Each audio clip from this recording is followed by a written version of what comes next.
blood typing your first arbiter on that one? Do you have a list of potential recipients? Yeah.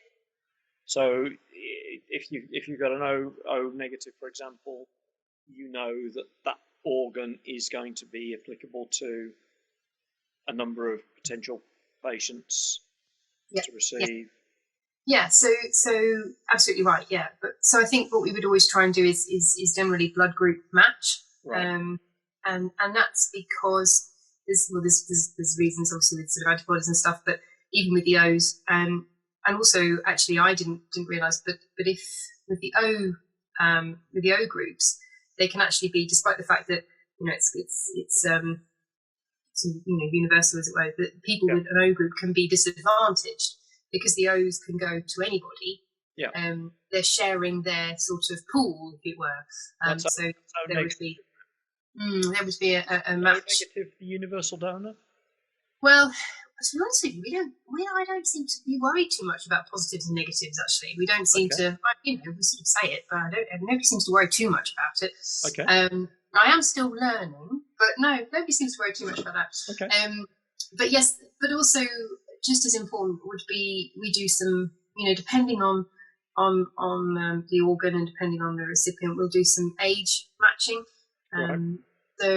So probably one of the most important things with donor organs is the age of them. Okay. So you would try quite hard not to put a 75-year-old liver into somebody who's much younger, or 80-year-old kidneys into a 25-year-old, that kind of thing. So you do that. Me hoping that my donor card would be useful and I'd end up in some. Yeah, absolutely. And relive my teenage years, but obviously that's not going to be the case, is it? Unfortunately not. No. And then a bit of size matching as well. What were you suggesting about my liver there, Helen? I'm sure it's beautiful liver. I'm sure it's a lovely liver. It's well preserved. I've been doing my best. I mean, cobblestoned. The whiskey that Graham Eckford gave us, which was decidedly formaldehyde.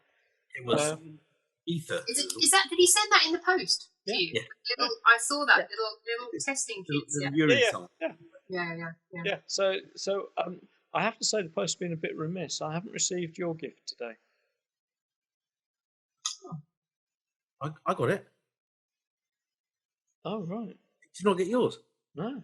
Thanks, Helen. Thanks so much.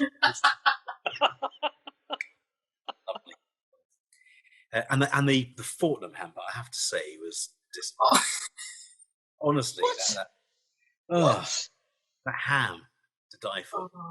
I love one of those one day. I don't even know what a Fortnum hamper is.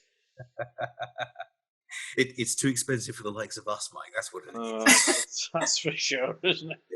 Do they still do MHC testing? The major histocompatibility complexes, or as anti-rejection drugs have become more sophisticated, is there less of an onus on complete matching? You look for a vague match and worry more about age and size. So it's interesting. So it depends on the organ, right? Mm-hmm. So kidneys we match closely, and we match kidneys very closely because the problem with not matching closely is that you can manage things with drugs, but then transplant kidneys don't last forever. So if you've got a 30-year-old who needs a kidney transplant, and you put a sort of so for example in the living kidney donor world, and you've got their sister wants to give them a kidney, and they sort of match. It'll probably be okay. We'll manage it with some medication, but it's not ideal. If that kidney then perhaps only lasts, could last sort of 15, 20, 25 years, but it still means that probably by 50, he's going to need a new kidney.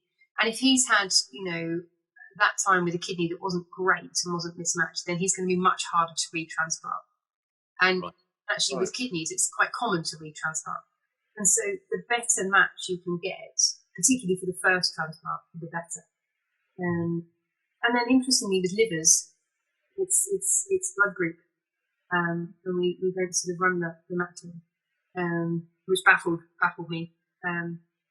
We just blood group and size.